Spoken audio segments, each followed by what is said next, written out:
This SUV is the first EV built on the PPE platform and includes many innovations. FK Tech here. Located in the North Atlantic between Iceland and Norway, the Faroe Islands are a world away. The hilly terrain is covered with hay fields where sheep mow organic hay, while coastal waterfalls and thatched huts will make first-time visitors feel like they've stepped into a Lord of the Rings movie. The brand with 4 rings brought us here to drive a prototype of the 2025 Q6 E-tron Quattro and its sporty sister model, the SQ6, which promises to take Audi electric vehicles into a new world of their own. State-of-the-art electric vehicle.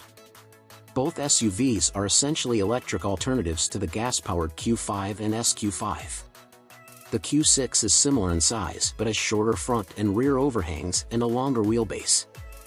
A coupe-like sportback version is also available. But the new electric vehicle does more than bridge the gap between the Q4 e-tron and the Q8 e-tron. This is the first Audi car built on the premium platform electric, PPE, architecture.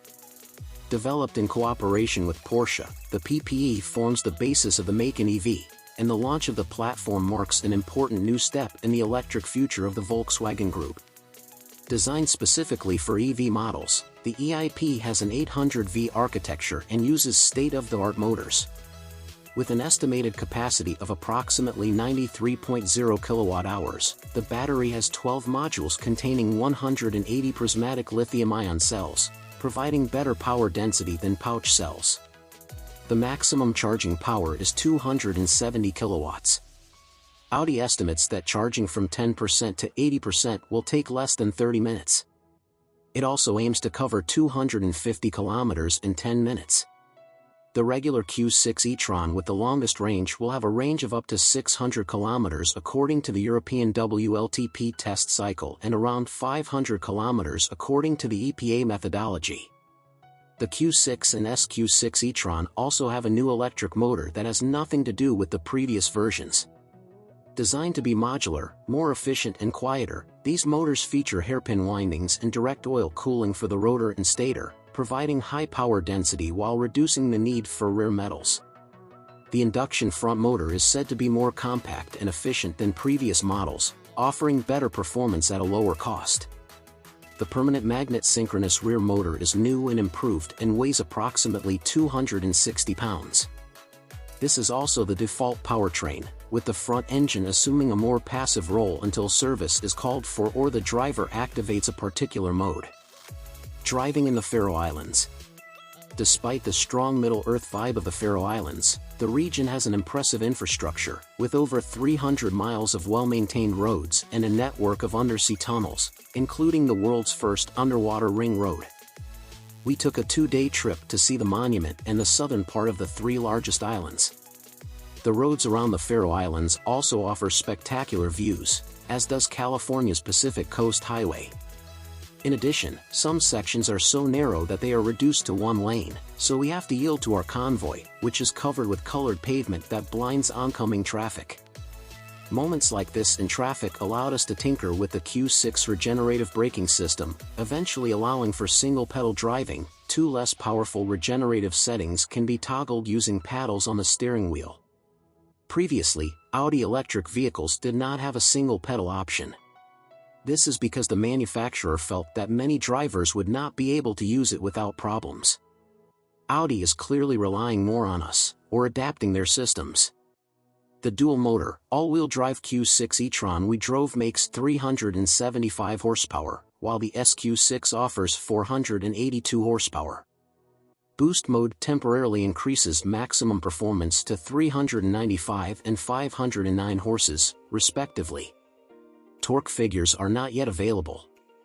The island speed limit is limited to 80 km per hour, so there was little opportunity to explore higher speeds, but the more powerful SQ6 in our hands certainly offers better body control and quicker acceleration than the regular Q6.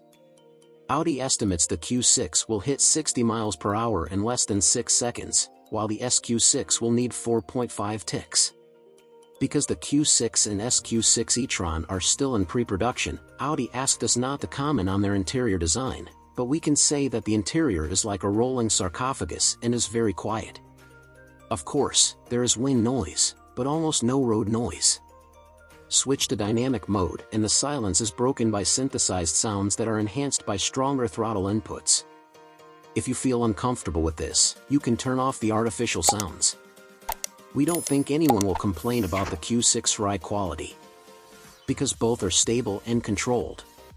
The prototype has air suspension and 21-inch wheels with high sidewalls.